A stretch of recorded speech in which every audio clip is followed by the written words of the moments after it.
and welcome to the Giving Voice to Depression podcast, brought to you by Recovery.com. Each week we profile a guest who shares intimate details of their mental health journey. They share because they understand that when people don't talk about their depression or other mental health conditions, those of us who struggle with them can feel like we're the only ones, that there's something wrong with us, instead of understanding that we have a common and treatable illness. I'm Terry, the creator and co-host of this podcast. And I'm Dr. Anita Sands, a licensed clinical psychologist with more than 25 years in clinical practice. I know from both personal and professional experience how significantly mental health and other disorders can impact not just our lives, but those around us as well. By speaking openly and with the wisdom of lived experience, we help normalize conversations that are often avoided due to shame or stigma. Our episodes are honest and real, and we keep them hopeful because there truly is hope, despite what depression tells you. This podcast is brought to you by Recovery.com, whose mission is to help each person find the best path to recovery through a comprehensive, helpful network of treatment providers for both mental health and addiction treatment worldwide. This and next week's episodes are a different format than usual, as they have a different focus than usual. Since November is the month during which the United States honors all of its military veterans for their service and sacrifices, we want to focus on veterans' mental health and how, as a society, we can better support and respect veterans. As you'll soon hear, we found the perfectly qualified guest to understand and discuss both those perspectives, and the perfect person to interview him, as he gives his voice to depression.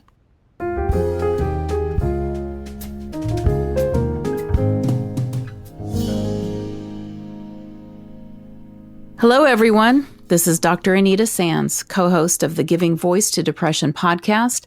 And today I'm very excited to have a very special guest to interview, my husband, Dr. Donald Sands. Don, I want you to tell everyone a little bit about yourself before we get started. Okay, well, I am currently a licensed psychologist in the state of Florida, and I sort of specialize in working with trauma and many former military and current military personnel, as well as some survivors of the World Trade Center who have still experiencing some post-traumatic stress symptoms. And can you tell me a little bit about your own experience in the military? Well, sure. I was a naive 23-year-old kid going to college at FSU, and I saw this was right in the middle of the Vietnam War, and I thought, well, let's see, I could get drafted, I could maybe not get drafted, or I could do my best thing that I could do and go to ROTC and be an officer if I went in. So I did, in fact, get commissioned when I graduated and went into infantry, officer basic, and from infantry school to Fort Bragg and Special Forces training and some teaching at the JFK Special Warfare School. Well, first of all, thank you for your service. And so how did you go from being a veteran to becoming a psychologist who works with veterans? Well, I had another career path in my mind when I went to Vietnam. And after spending a year in Vietnam and seeing the level of trauma that happened with everyone, I was still in the social services arena. And I thought, I think the best thing that I could be doing would be to be working as a psychologist or mental health worker to help folks manage this level of trauma. That sounds really interesting. And your many years of working with veterans that I know you've had, what would you say are the main issues that most veterans are probably going to struggle with when they return? Sure. Most veterans do not develop a mental health condition, but still the idea of having to readjust to society, and I'm focusing more on veterans that are leaving the military, but it's somewhat true also for veterans who are staying in the military. But when you have to come back home after being in a war zone, then you have many readjustment issues. And there's a lot of good literature that the VA puts out about some of the readjustment issues, and I'll mention just a few of them just so that you might know. But certainly having to be around people all the time that don't really understand or appreciate what you've been through and have no idea and sometimes say really silly things about it, how to get back into the workforce if that's one of the things that you're going to be doing, and certainly returning to a job which has a very different type of time schedule than the one that you're used to, how to create structure for yourself, because the military provides structure and you don't have to worry about that. But as it turns out, you have to provide your own structure. And then how do you go about adjusting to some of the basic necessities of life? How do you go about with food? How do you go about with a schedule? How do you go about doing these? What kind of housing do you have? What is your family situation like? How do you do that? How do you adjust to that? How do you adjust to a new pace of life? And how do you access certain kinds of services that can help you? It's a lot to adjust to, basically. Well, it's an awful lot, and very typically after returning from a war zone, it's very confusing because there's all sorts of new stimuli, and you're not sure how you're going to deal with all of that, and it's extremely confusing time for you, and requires quite a bit of work to get yourself back into another pace of life.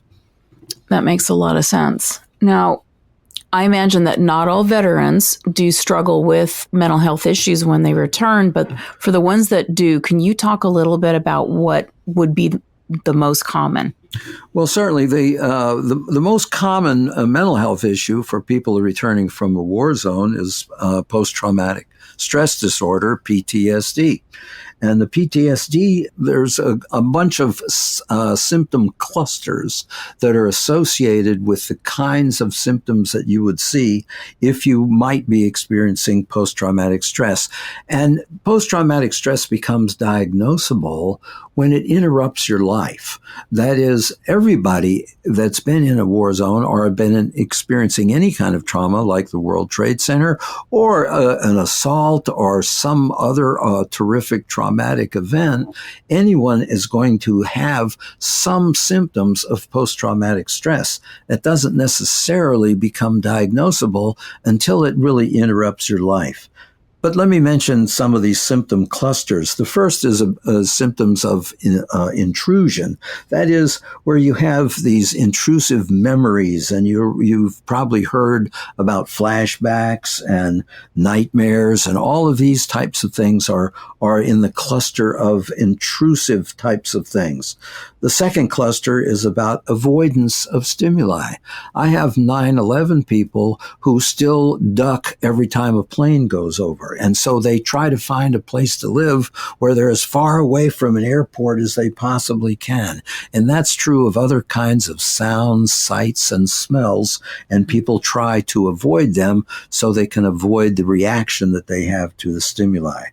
The third cluster has to do with alterations in thoughts and feelings. For example, mood changes. And when you have a mood change, sometimes you might feel, and this is very common for Vietnam veterans, survivor guilt, shame, because the country was at war with itself about support for the war. There's a lot of guilt. We left a lot of our folks back behind. We have sometimes distorted beliefs about the government. There's sometimes a lot of anger about that sort of thing, and sometimes we feel like that the government may have been the bad guy in all of this, that type of thing. Mm-hmm. And then the fourth cluster is alterations in arousal. And that's where you'll find you're irritable. You'll find yourself being hyper alert. Very, very common for people with PTSD to have sleep problems.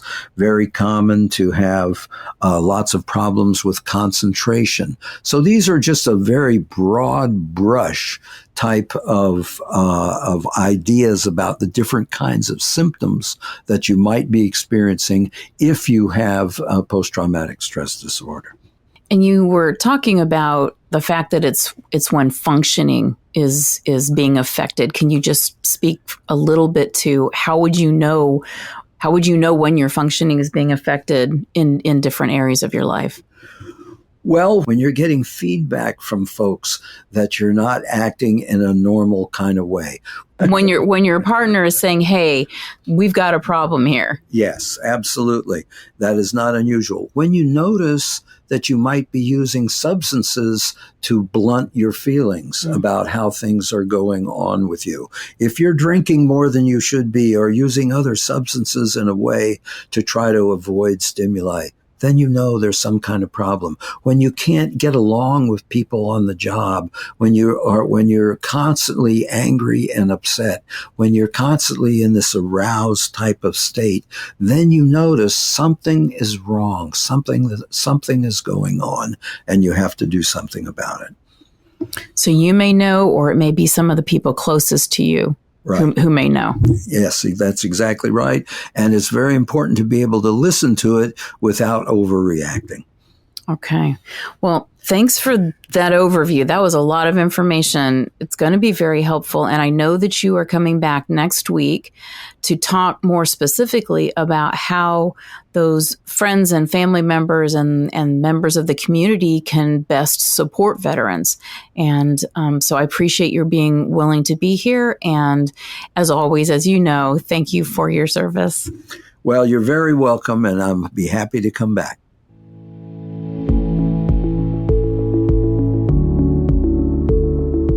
We truly hope that our podcast brings a little more understanding, helps you better articulate and reflect on your own experience with depression, or better understand how to support someone else who is struggling. If this episode has been of comfort or value to you, know that there are hundreds of others like it in our archive, which you can easily find at our website, givingvoicetodepression.com. And remember, if you're struggling, speak up, even if it's hard. If someone else is struggling, take the time to listen.